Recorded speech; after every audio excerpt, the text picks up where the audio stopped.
que continúo. Es que, perdonadme, pero estaba esperando a ver si venía alguien presencialmente, pero al final no ha venido nadie.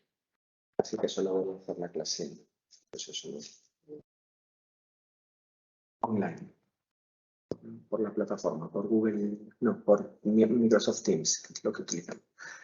Estábamos hablando de los distintos paradigmas criminológicos, ¿no? Ya sabemos que son las teorías que gozan pues, de cierto prestigio en la comunidad científica. Algunas han sido superadas, otras no. A veces vuelven pues, a ponerse sobre la mesa de debate, se las critica, vamos, pasan muchas cosas con estos planteamientos. Hemos hablado del nacimiento de la criminología científica, la escuela clásica, el positivismo, la escuela positiva italiana, el enfoque polifactorial.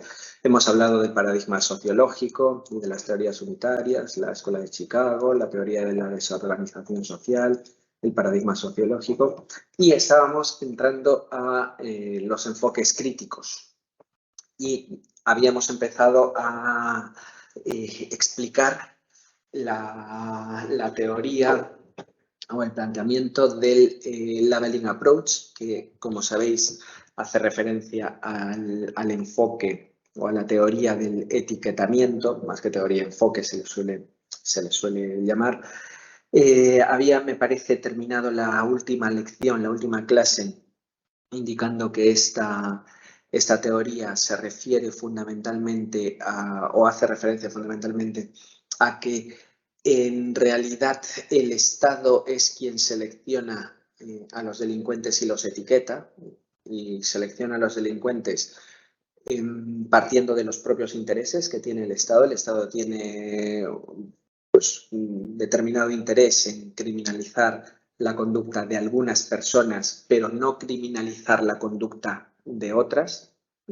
Más adelante, en posteriores asignaturas, veréis que la criminología pone de manifiesto que el delito de cuello blanco, los delitos económicos, solo las últimas décadas han empezado a ser perseguidos por el sistema penal. Anteriormente eran delitos que pasaban desapercibidos y esto, pues, desde el enfoque del etiquetamiento se explica o se intenta explicar. Hay muchas, es más complejo, ¿no?, de lo que os voy a decir, pero desde una perspectiva panorámica se podría decir que el enfoque del etiquetamiento lo que nos dice es que los poderosos son quienes dictan las normas y ellos no se van a autocriminalizar, sino que van a criminalizar a otras personas y van a alimentar en la sociedad que se vea como peligrosos únicamente a ese tipo de delincuentes y no que se les vea a ellos como peligrosos, ¿no? Entonces, desde la criminalización primaria ya se modula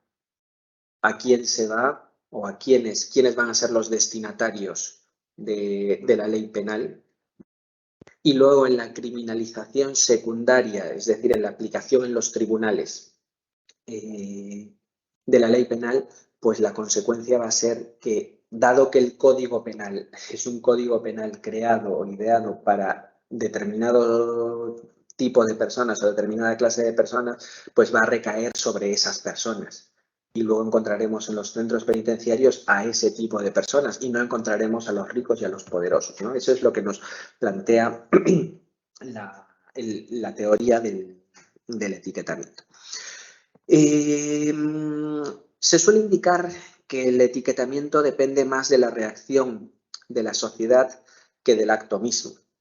Esto nos lleva a realizar una reflexión que creo que es con la que terminé la clase pasada, ¿no? ¿Qué pensamiento, qué creemos nosotras respecto del fenómeno delictivo? ¿Cómo pensamos que es el delito en nuestra sociedad? Cuando nos preguntan, o si nos preguntamos, ¿no?, ¿cuáles son los delitos más cometidos en mi ciudad?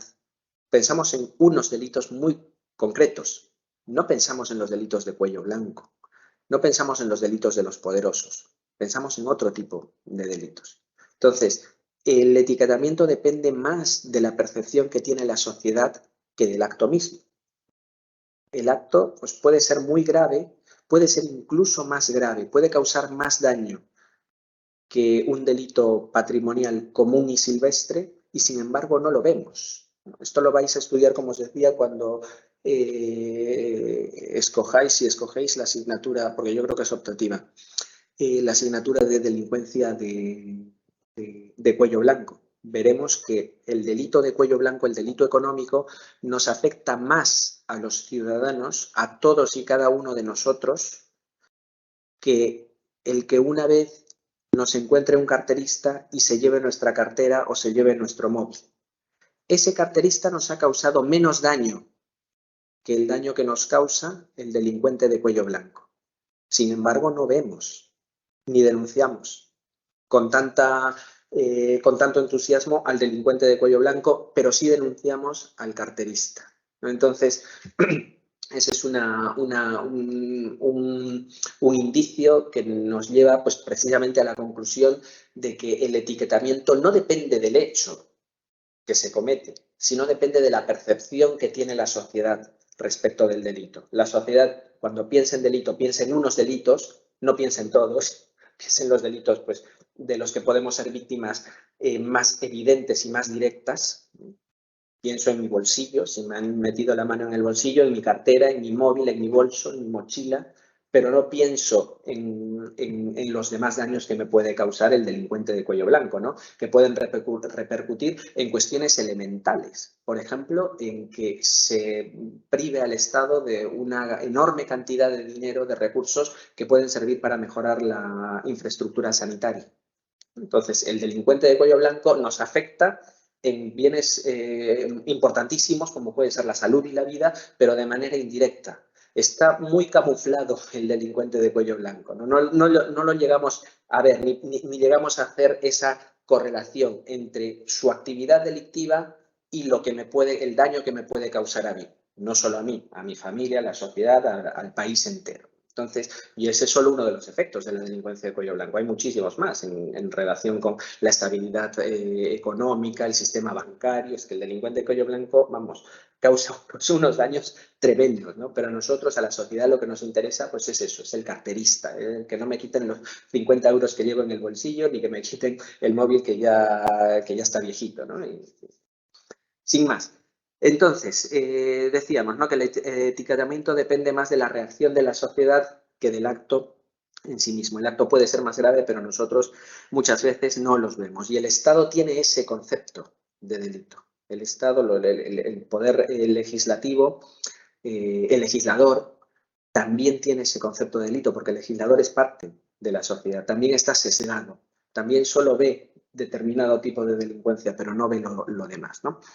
¿Cuáles son los factores que alimentan esta realidad, esta situación? Vamos a encontrar varios factores, al menos 3 factores.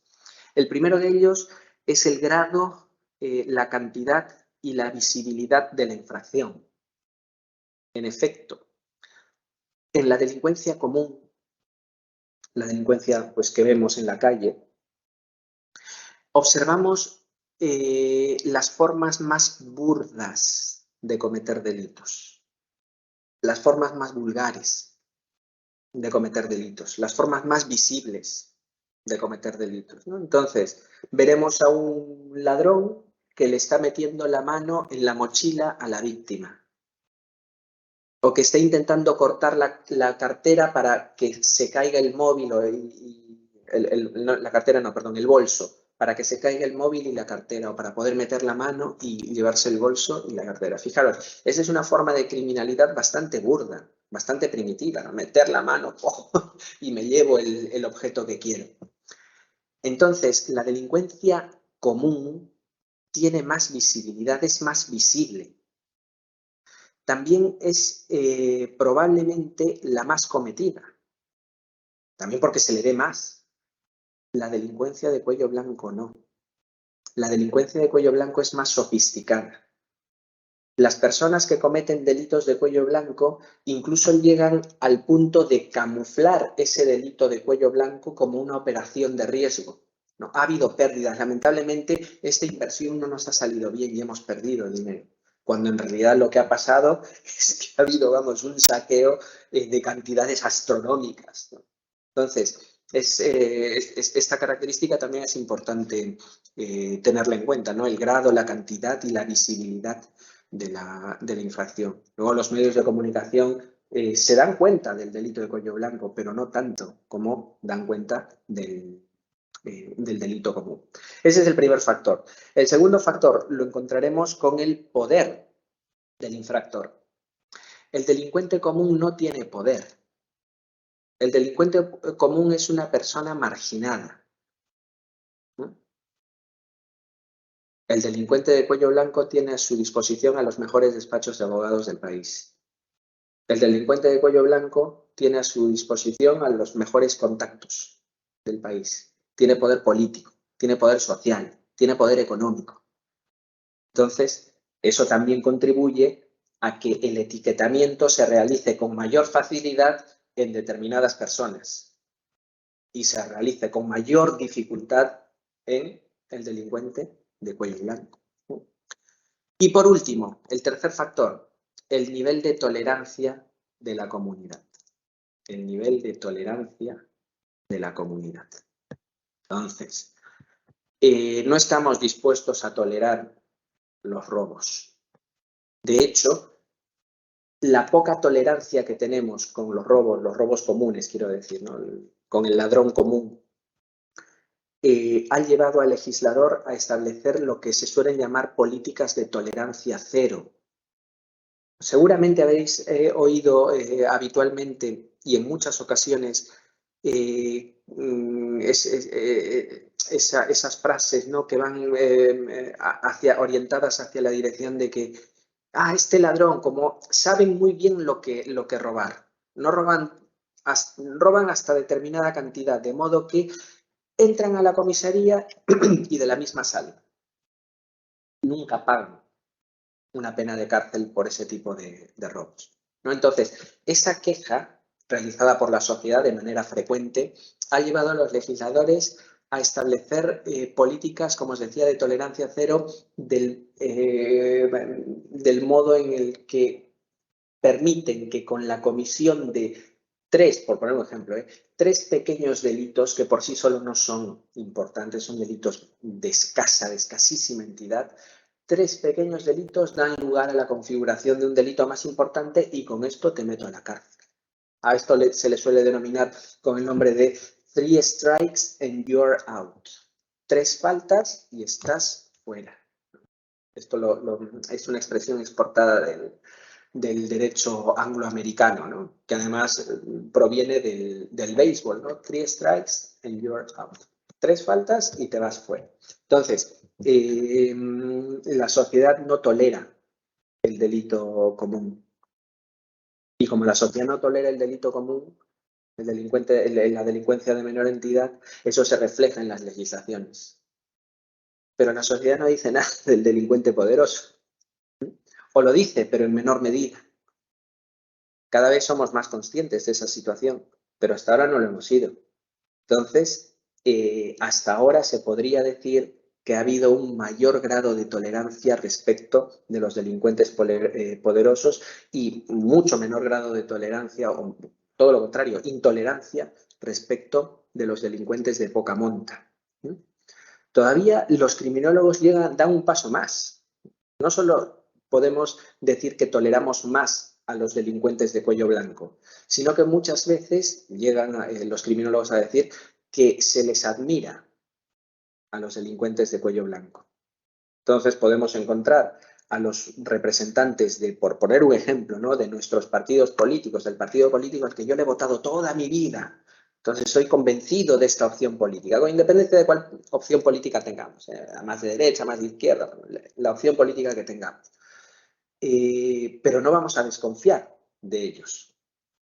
O si pensamos en que se puede cometer un delito en el seno de los partidos políticos, de nuestro partido político, de la opción a la que le he apoyado toda mi vida, pienso que esa es una anomalía, que eso no es lo habitual, cuando en realidad es la norma.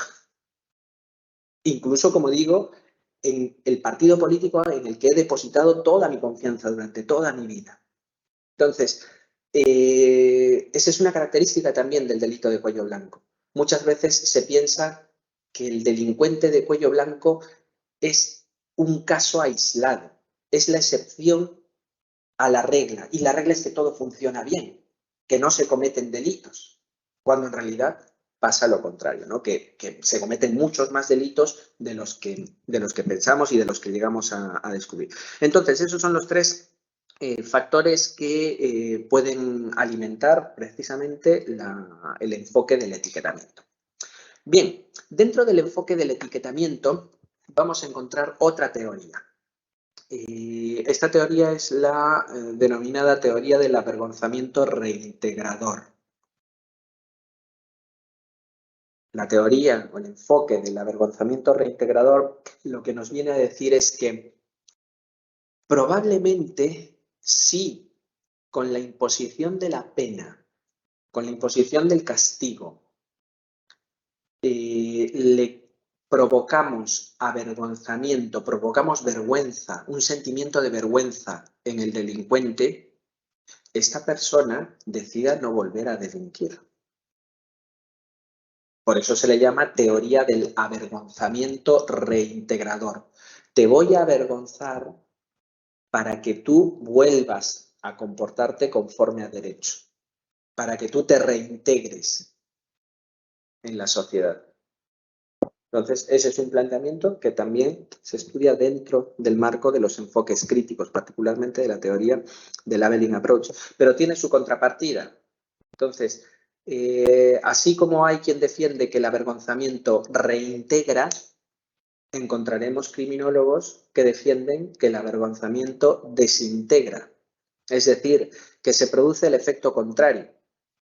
En lugar de conseguir que esa persona, después de quedar avergonzada, decida reintegrarse en la sociedad, lo que vamos a conseguir es precisamente lo contrario, que decida reafirmarse en que su comportamiento es lo que debe seguir haciendo, debe seguir cometiendo delitos. Así que nos encontramos con esas dos formas de entender el avergonzamiento. Muy cerca de las teorías del avergonzamiento encontramos a la teoría del desafío ante la ley. La teoría del desafío de la ley. Las teorías del desafío ante la ley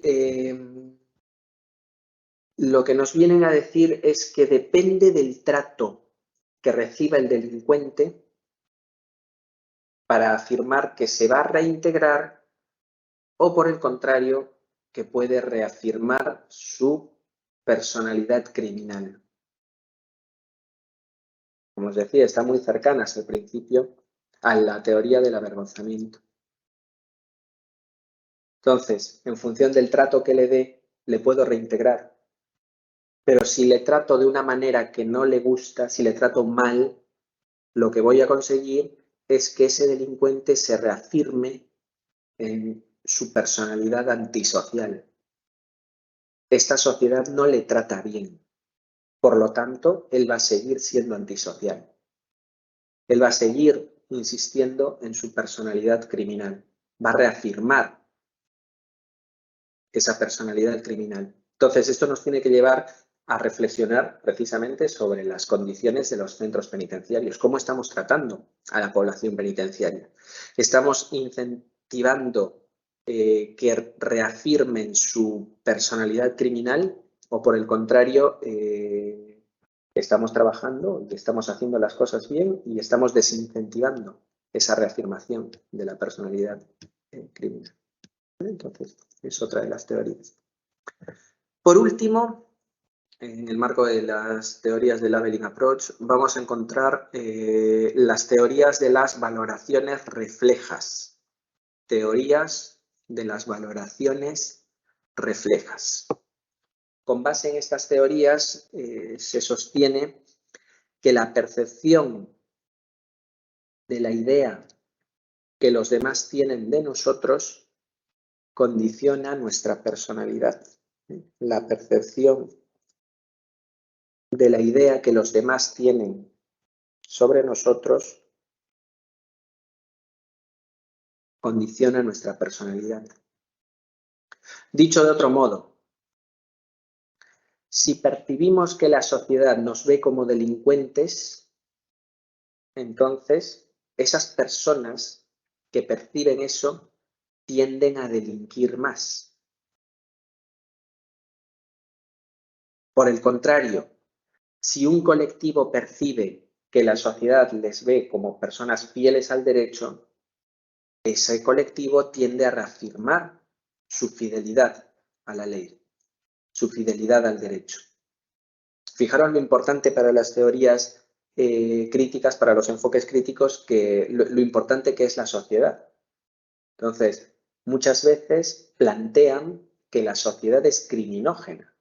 Si es que hay delitos, desde determinados enfoques, desde determinadas teorías, por supuesto, si es que hay delitos, parte de la responsabilidad de que haya delitos es precisamente de todos y cada uno de nosotros. Entonces, pues eso es uno de los planteamientos del Labeling Approach, ¿no? Bien, no tengo nada más que decir de este planteamiento. Pasamos a la criminología radical. La criminología radical. Estos paradigmas, estas teorías tienen una clara influencia marxista. Una clara influencia de los postulados de Marx, ¿no? De Karl Marx. Vamos a encontrar dos variantes dentro de la criminología radical. La primera de ellas es la criminología crítica y la segunda, la criminología realista. En el marco de la criminología crítica, por ejemplo, encontramos a quienes defienden que el capitalismo es la base del problema,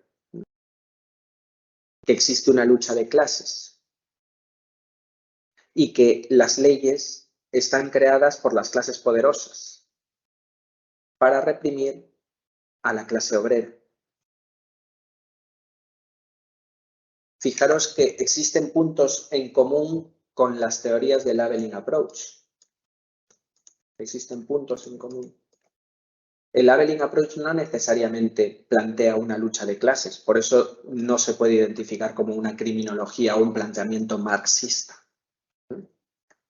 Pero podría haber alguien que defienda pues, las teorías del etiquetamiento desde una perspectiva marxista, por supuesto, sí, podría encontrarse ese tipo de planteamientos. Pero no necesariamente, no necesariamente. Bien, eso es lo que defiende la criminología crítica, ¿no? La lucha de clases, el problema es el capitalismo, la clase obrera está sometida a los poderosos, a la burguesía, porque ellos son los que hacen las leyes y la clase obrera es reprimida por medio del uso del derecho penal, del sistema penal, ¿no? Sin embargo, tenemos un segundo planteamiento, como os decía, en el marco de la criminología radical. Este planteamiento tiene como nombre criminología realista. Criminología realista, también llamada criminología de izquierdas o realismo de izquierdas. Realismo de izquierdas. Desde este planteamiento, sin negar la lucha de clases, sin negar que el capitalismo es la base del problema, postulado de la criminología radical, se hace hincapié en el estudio de la víctima. El estudio de la víctima. La víctima, por lo general, también es una persona perteneciente a la clase obrera. Las personas que cometen delitos son personas de los estratos sociales bajos y cometen delitos sobre personas que también pertenecen a los estratos bajos, a los estratos socioeconómicos, quiero decir, bajos. Un delincuente, un carterista, no le roba a un poderoso, le roba a otra persona que pues, igual tiene un poco más dinero que él, pero no mucho más. Entonces, desde el realismo de izquierdas, de la criminología realista, se hace hincapié en el estudio de la víctima, ¿no? ¿Cómo es la víctima del delito, planteando o partiendo desde premisas marxistas, ¿no? Pero no solo de la víctima del delito, también de la víctima directa del delito, también del delincuente, porque el delincuente también es víctima del sistema capitalista.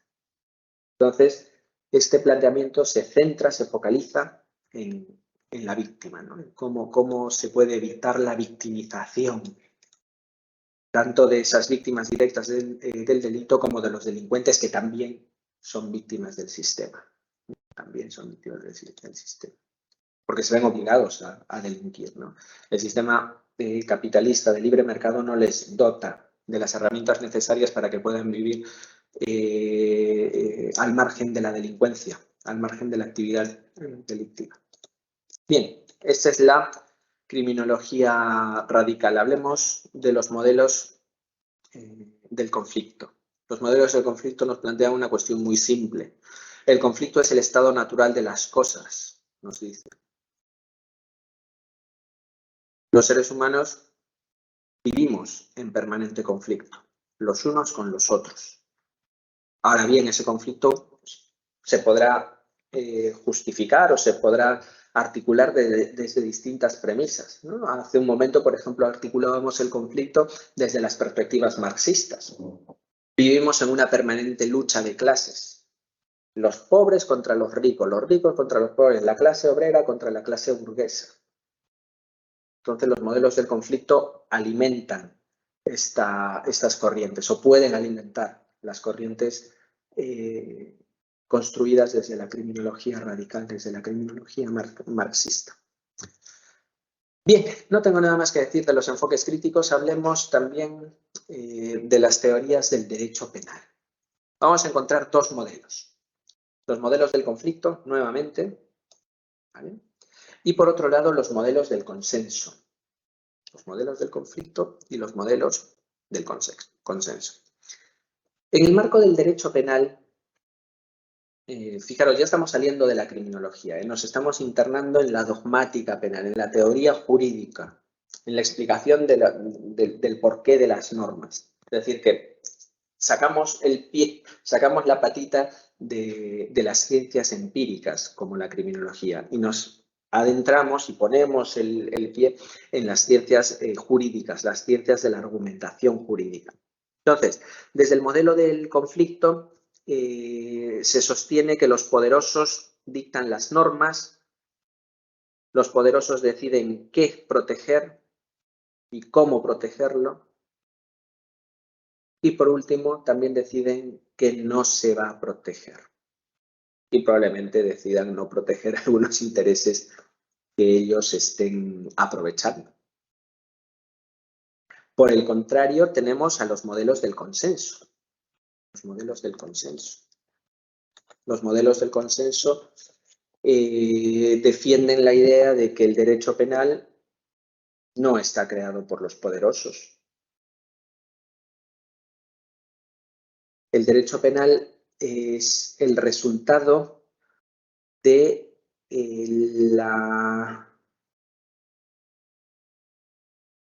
la reflexión que ha realizado la sociedad en relación con los valores que la sociedad quiere proteger, que la mayoría de la sociedad quiere proteger. Entonces nos encontramos pues, con delitos como el homicidio, ¿no? ¿Hay alguien en este país que se oponga a la criminalización del delito de homicidio?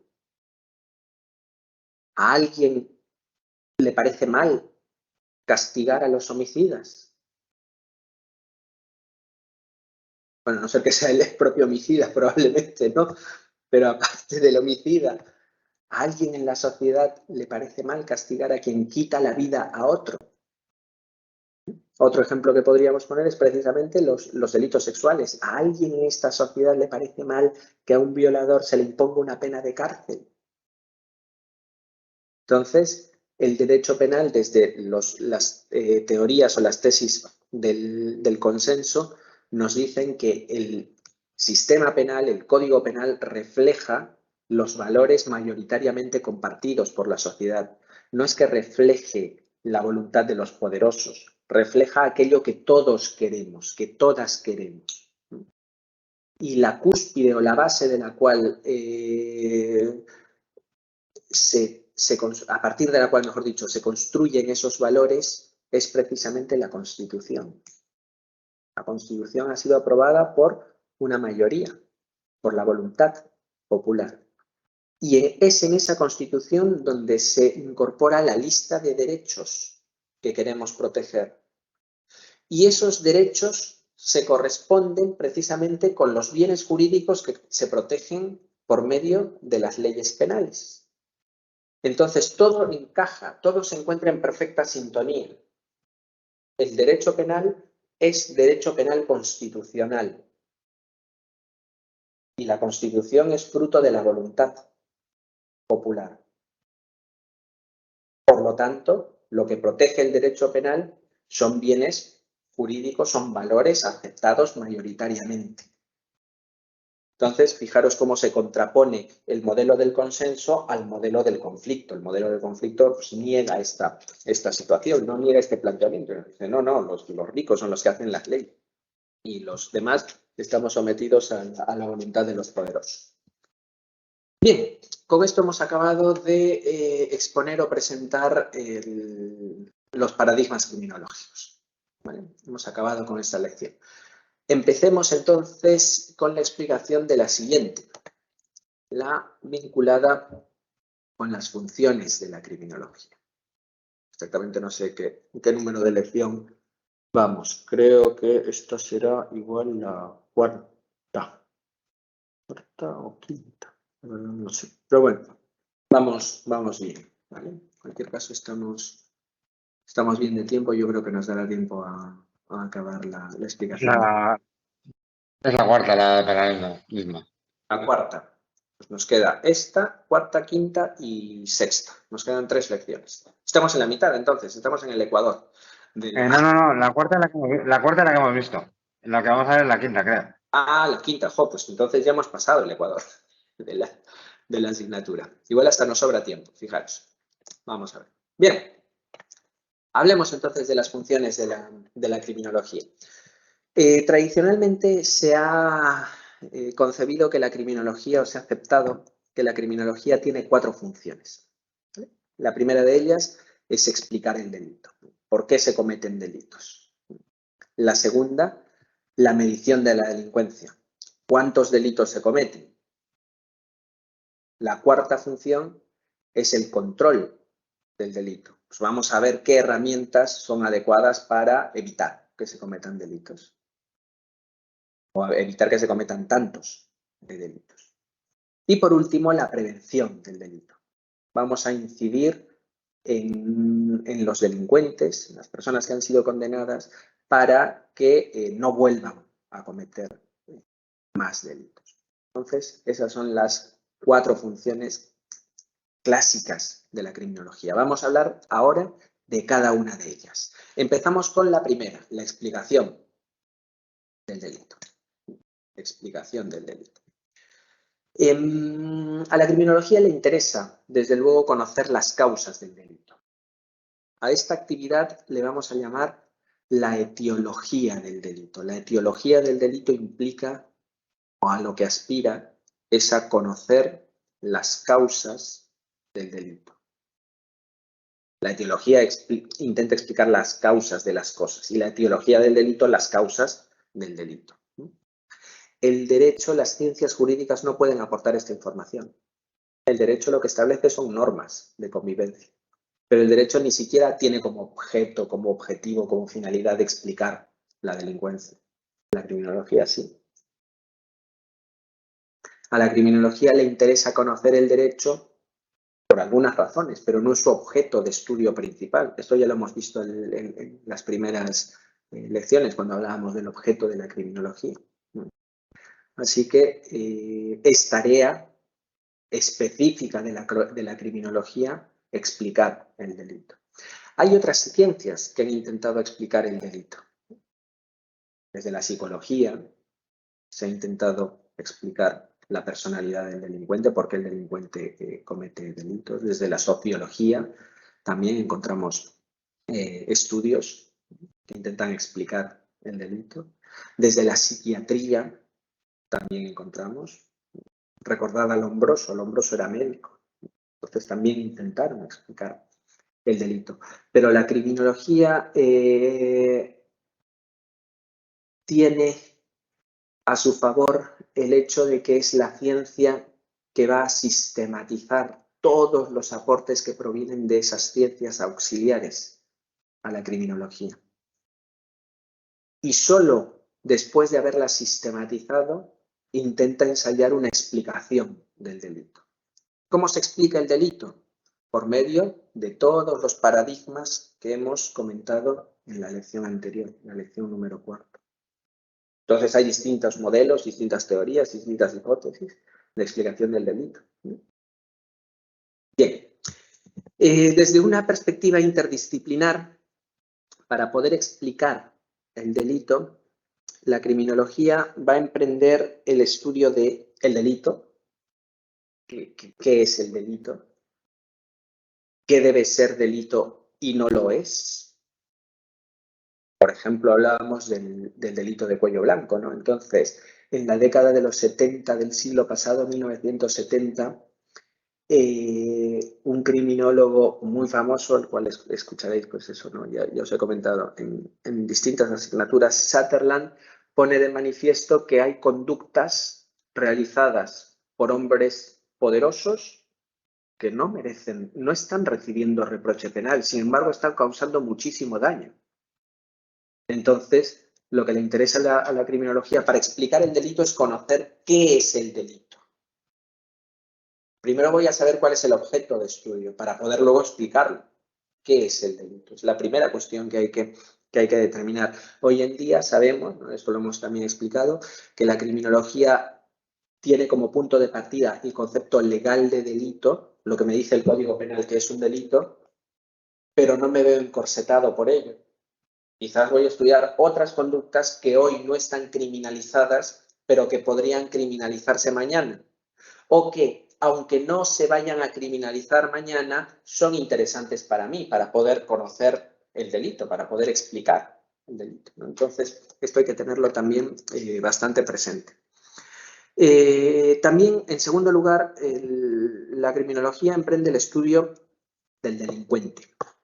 Entonces, el delincuente, tenemos que conocer al delincuente, tenemos que conocer su perfil criminológico, tenemos que conocer cuáles son las variables que pueden condicionar su comportamiento. Ya hemos hablado de algunas, ¿no? Hace 2 lecciones hablábamos de la edad y del género, del sexo, perdón.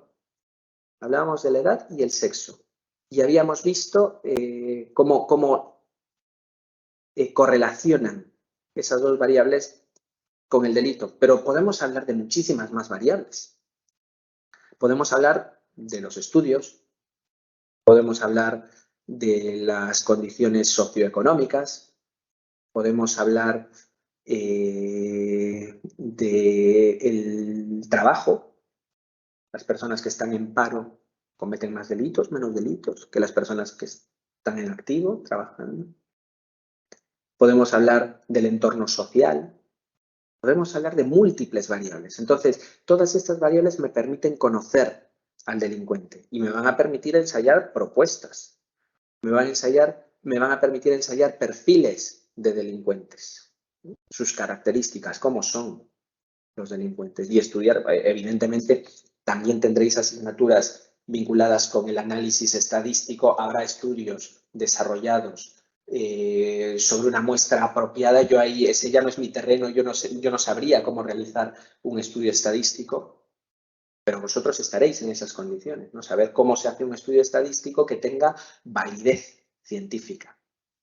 Entonces, no porque observe a 2 o 3 personas en las cuales concurren estas o determinadas características, yo voy a llegar a la conclusión de que esas variables condicionan el delito, o les han llevado a cometer esos delitos. No, para eso tendré que desarrollar estudios muchísimo más complejos sobre una muestra pues, muchísimo más amplia, ¿no? Entonces, esto con el tiempo lo desarrollaréis. Entonces, me interesa conocer al delincuente porque así conozco sus motivaciones, conozco cuáles son las variables que correlacionan con el delito. No necesariamente lo provocan, pero al menos sí están presentes en el delito.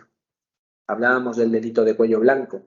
En comparación con la delincuencia común, Recordáis que os mencionaba, las mujeres cometen muy poquitos delitos en comparación con los hombres. Yo no sé si en algunas estadísticas se apuntaba al 7%. Solo el 7% de los delitos comunes son cometidos por mujeres. O sea, una cantidad, vamos, mínima de delitos comunes cometidos por mujeres. Sin embargo, en el ámbito de la delincuencia económica, de la delincuencia de cuello blanco, las mujeres siguen cometiendo menos delitos que los hombres, pero ese porcentaje se incrementa. Algunos autores incluso llegan a afirmar que el 25% de los delitos de cuello blanco son cometidos por mujeres. Fijaros qué diferencia entre ese 7% y ese 25%, ¿no? De delitos cometidos por mujeres. El 7% en el ámbito de la delincuencia común, el 25% en el ámbito de la delincuencia de cuello blanco. Estas son datos de estudios muy concretos, no necesariamente tienen que tener validez. Esto también hay que tenerlo en cuenta, porque las teorías, pues ya lo hemos explicado, no se refutan. Sale un nuevo estudio y te dice, no, que no es el 25%, es el 20%, o que no era el 7%, es el 8,5%. O sea, esto también hay que tenerlo muy presente. El cuarto elemento que estudia la criminología es la víctima. Y esto también ya lo hemos comentado. La víctima nos aporta información valiosísima para conocer al delincuente. Conociendo a la víctima, también puedo, de algún modo, deducir por qué el delincuente ha decidido cometer el delito. También os había comentado que es muy importante poner de manifiesto que a la criminología le interesa conocer a la víctima para que luego el derecho penal le reproche al delincuente su comportamiento. No conocer a la víctima para reprocharle a la víctima que ella ha sido la causante de que el delincuente haya cometido un delito concreto. Porque la víctima no tiene la culpa de nada, la víctima es una víctima. Pero a la criminología le interesa conocer a la víctima. Insisto, repito, me interesa conocer a la víctima para poder reprocharle de manera más certera al delincuente su comportamiento y para poder establecer mecanismos de prevención y de educación sobre ese delincuente teniendo en cuenta sus motivaciones. Esa es la razón por la cual me interesa conocer, o a la criminología le interesa conocer a la víctima. Por último, el control social. Claro, para poder explicar el delito, tendré que saber cuáles son las herramientas de control social adecuadas para prevenirlo. Si conozco las causas del delito, sabré dónde intervenir. Si conozco las causas del delito, sabré qué herramientas poner a disposición del Estado, de la sociedad, de la colectividad para poder atajar, prevenir, reducir, contener el delito. Así que esos 4 elementos son claves, pues, como bien sabéis, para la criminología. Para poder estudiar estos 4 elementos, estos 4 factores que acabo de mencionar, la criminología va a recurrir a las ciencias afines. La criminología es una ciencia de ciencias. La criminología coordina, sistematiza el saber desarrollado desde otras ramas del conocimiento. Entonces, vamos a recurrir a las ciencias penales, por supuesto, pero también vamos a recurrir a ciencias biomédicas, vamos a recurrir a la psicología, a la sociología, vamos a todas las ciencias que puedan aportar información que nos permitan explicar el delito. Con esta información, como bien sabéis, se van a elaborar paradigmas, las teorías criminológicas, ¿no? En el marco de las teorías criminológicas se van a plantear las hipótesis sobre las causas del delito. Y estas hipótesis, como ya hemos explicado, van a ser sometidas a refutación. Las refutadas serán inválidas y las no refutadas pues, podrán ser tenidas en cuenta para elaborar posibles explicaciones, ¿no? Propuestas de explicaciones del delito. Así que a día de hoy pues, el estudio de las causas del delito es muy, muy importante. Bien, no tengo nada más que decir de la primera función de la criminología, la explicación del delito. Hablemos solamente la introducción de la medición de la delincuencia. Es una de las tareas fundamentales de la criminología, medir la delincuencia. Es una tarea que reviste una enorme complejidad. ¿Por qué? Porque no somos capaces de medir la delincuencia de manera acertada. No podemos, a día de hoy es imposible. Todavía existe una enorme cifra negra de delitos. La cifra negra ya os lo he comentado en clases pasadas. Es el número de delitos que se han cometido pero que no se conocen. Entonces volvemos a traer a nuestra imaginación ese iceberg, ¿no? que solemos dibujar para explicar varias cosas, ¿no? Encontramos en múltiples explicaciones. El iceberg es un bloque de hielo gigante que está en el mar y que por su propio peso la mayor parte del hielo está hundido y solo sobresale hacia la superficie la punta del iceberg. Esa punta del iceberg son los delitos que conocemos y la mayor parte de delitos que no conocemos están por debajo. Es toda la parte del bloque de hielo del iceberg que está sumergida. No sabemos qué delitos se han cometido. No es posible medir la cifra negra. Ni siquiera sabemos la magnitud de ese bloque de iceberg. No sabemos cuánto mide.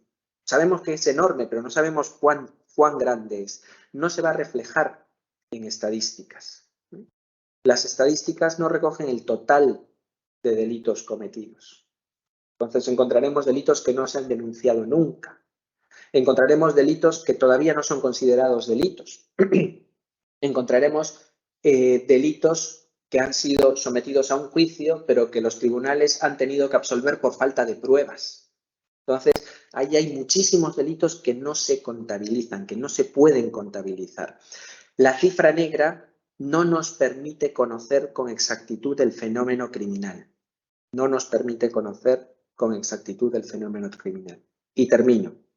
A pesar de que la cifra negra existe, a pesar de que la cifra negra es un tremendo problema para poder medir la delincuencia, a pesar de todo ello, las estadísticas que vamos a comentar en la clase siguiente son de gran utilidad para conocer al menos algo del fenómeno delictivo. ¿Vale? Podemos partir de estas estadísticas, de estos estudios, para aproximarnos al estudio, al conocimiento del delito. Pero desde luego no podemos decir que ninguna de estas estadísticas es 100% fiable. ¿Por qué? Porque la cifra negra está presente, la cifra negra nos persigue, ¿vale? No, ninguna de las estadísticas se libra de la cifra negra. Bien, lo dejamos ahí. Nos vemos entonces en un par de semanas, ¿no? Porque la próxima semana tenemos, ¿qué es? Puente o festivo, no sé lo que es, pero la próxima semana no tenemos clase. Así que tenemos una semanita de descanso y luego retomamos, ¿vale? Nos quedan, yo creo que 4 clases. Es que vamos bien de tiempo, sí. Creo que vamos bien de tiempo. Déjenme ver. A ver, nos queda el 13 de diciembre, el 20 de diciembre, van 2, el 10 de enero y el 17 de enero. O sea, nos quedan 4 clases. Así es. Vale. Pues nada, chicos, chicas, compañeros, compañeras, see you en 2 semanas. ¿Vale? Hasta la próxima.